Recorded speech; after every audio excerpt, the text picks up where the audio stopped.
Of course, it's Origin time in Australia. Also, there's been some schoolboy rep trials, which I will be talking about a little bit later on. Some people aren't happy with some of the outcomes. My worry is that some people are starting to just take the unfairness of these trials and just become anaesthetized to their wrongs. And we can't do that. We've got to stand up. We've got to try and force through some change. But rep football is in vogue in Australia right now. Coaching representative football is a very unique skill.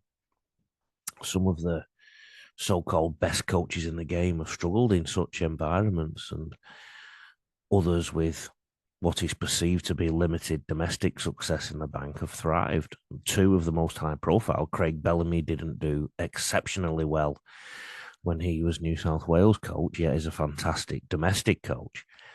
Mal Meninga has been labelled as a poor domestic coach, even though he's got a better win rate than everybody at Canberra since.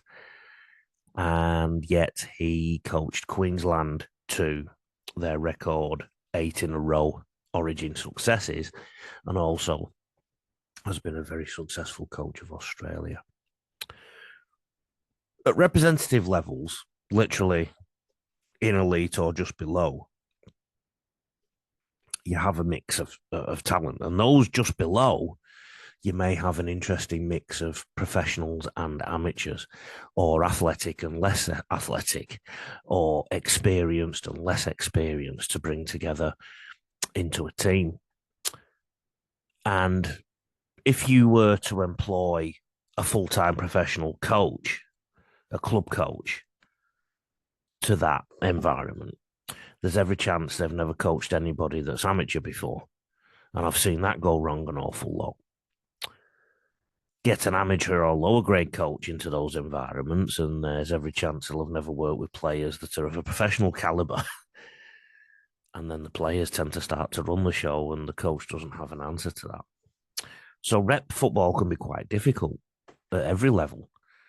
When I put myself in the shoes of Craig Bellamy, I would imagine he sometimes tried to fix too much, and that is one of the biggest traps that rep coaches fall into sometimes.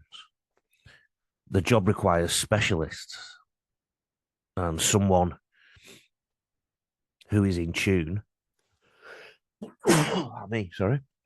Somebody who is in tune with the needs of the players. So if it's top level, somebody, for example, in the Queensland team and in the New South Wales team, somebody who understands that some of these players might not have won many games this year, and they might be a bit low on confidence, and make them confident for 10 days in camp. At the lower levels, somebody who has seen as many levels of the game as possible. Somebody who knows how to talk to your players and has empathy for any possible limitations. So again, at the top level, it will be due to lack of form, lack of confidence. At lower levels, it may be players' abilities aren't quite there. And again, I put myself in Craig Bellamy's shoes. Maybe some of the players he was coaching weren't of the technical ability that he wanted. Because when you are coaching, you have to actually assume the talent of many of those selected and focus on what they can do and what they not what they can't in representative scenarios. You rarely have enough time to drop in lots of coaching content. So as a rule, you tend to have to zoom in on a few things and make sure you're as good as possible at them. So, for example, talking in very simple terms now, you can probably touch on core skills a little bit, tackle technique, grip, pass, catch, carry, etc. in passing. But the reality is, you probably just need to coach strategy and put some strategy in place and liaise with the players at best at how that is done. And when they're practicing it, even though as a coach, you might not be happy with the level that they're at, you might not have time to fix it. So you've got to slice the information Slicing means to chop it up so that they only get the most important bits.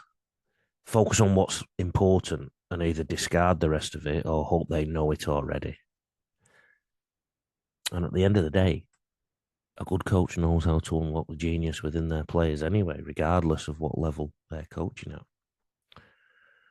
Like I said, apparently there's some rep football soon, and that's why I mention it. I'm going to have a swig of my coffee. I've already sneezed. I've already messed something up. So at least you are completely clear that this is in one go and not edited.